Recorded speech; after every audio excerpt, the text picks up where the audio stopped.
এর মধ্যেই আমরা আমাদের দিক থেকে যতটুকু প্রসেস করার প্রশাসনিক যে শূন্যতা দুইটা সিটি কর্পোরেশন আছে সেটা করার জন্য আমরা ইতিমধ্যেই করে দিয়েছি। এখন আপনারা জানেন যে আমাদের যে সিস্টেম অনুযায়ী এটা আরও কয়েক জায়গা থেকে অ্যাপ্রুভাল পেয়ে তারপরে আসবে আরও উচ্চ পর্যায়ে। সেটা আসলেই তারা তাদের দায়িত্ব পালন করা শুরু করবে।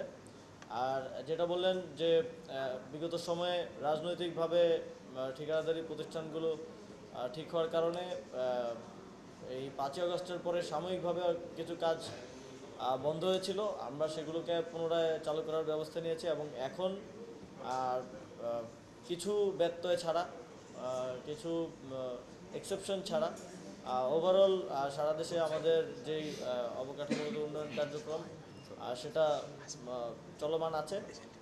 তবে আমাদের আমরা তো আর 5ই আগস্টের পরে রাতারাতি আর পরিবর্তন হয়ে যায়নি। আমাদের মানুষের যেই স্বভাব বা যেটা সেটা তো আর রাতারাতি চেঞ্জ হয়ে যায়নি। এটা একটা দীর্ঘ সময়ের ব্যাপার।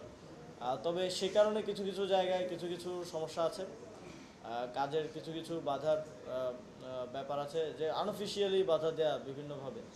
এটা আমি আমার নিজ এলাকাতেও দেখেছি।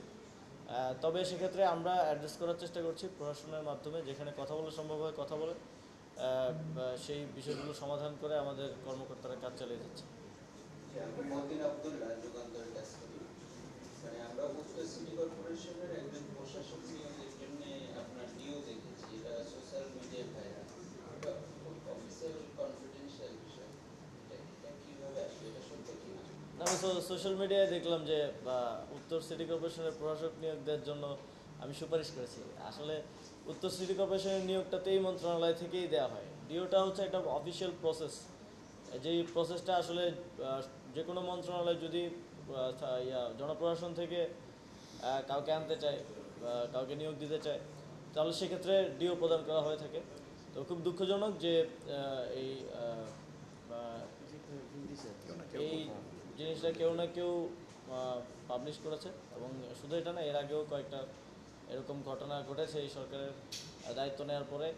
এখনও আপনারা জানেন দীর্ঘ 16 বছর এখানে অনেক নিয়োগ, রাজনৈতিক নিয়োগ হয়েছে। এখনও একদম ভেতর পর্যন্ত পুরোটা আমরা হয়তো পরিষ্কার করতে পারিনি। এখনও কিছু লোকজন রয়ে গেছে যারা হচ্ছে এই সরকারকে নানাভাবে বিব্রতকর পরিস্থিতিতে ফেলার জন্য এই ধরনের ঘটনা ঘটাচ্ছে। এটা শুধু যে উত্তর সিটি কর্পোরেশনের ব্যাপারে ঘটেছে এরকম না, আরও কিছু কনফিডেন্সিয়াল নোটস ইতিমধ্যে বাইরে গিয়েছে আরও বিভিন্ন মিনিস্ট্রির, যেটা খুবই দুঃখজনক। তবে আমরা দেখছি, আমরা তদন্ত করছি যে কে বা কারা এটা ঘটাতে পারে, তাদের বিরুদ্ধে আমরা যথাযথ ব্যবস্থা নেব।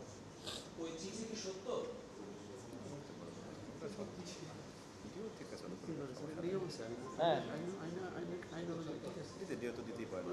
আইন অনুযায়ী আমরা ডিওই দিয়ে থাকি। এটা প্রসেস যে কাউকে নিয়োগ দেওয়ার কিংবা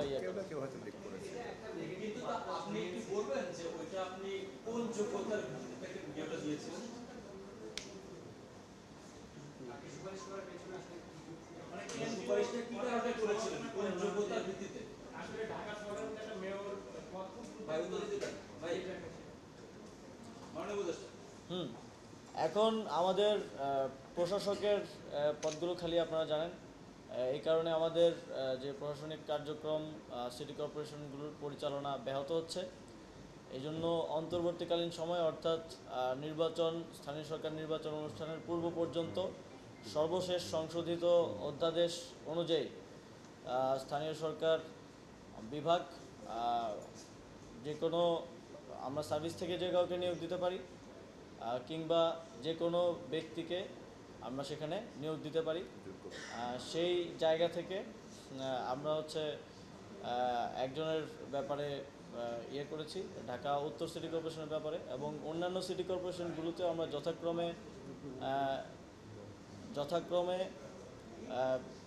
যোগ্যতা বিবেচনায় কোথাও সরকারি কর্মকর্তা কিংবা কোথাও এরকম সিভিলিয়ান যারা হচ্ছে urban planning, environment and city planning, water management, এই বিষয়ে ওয়াটার রিসোর্স ম্যানেজমেন্ট, এই বিষয়গুলোতে এক্সপার্ট, তাদেরকে নিয়োগ দিব। এবং নর্থ সিটি কর্পোরেশন নিয়ে আমাদের পুরো একটা প্ল্যান আছে।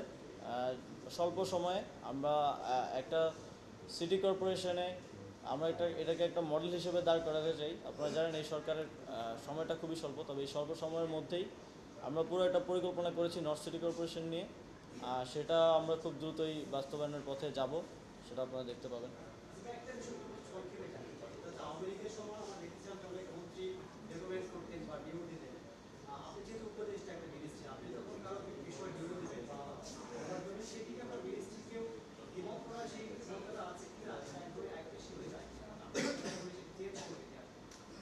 বুঝতে পারেন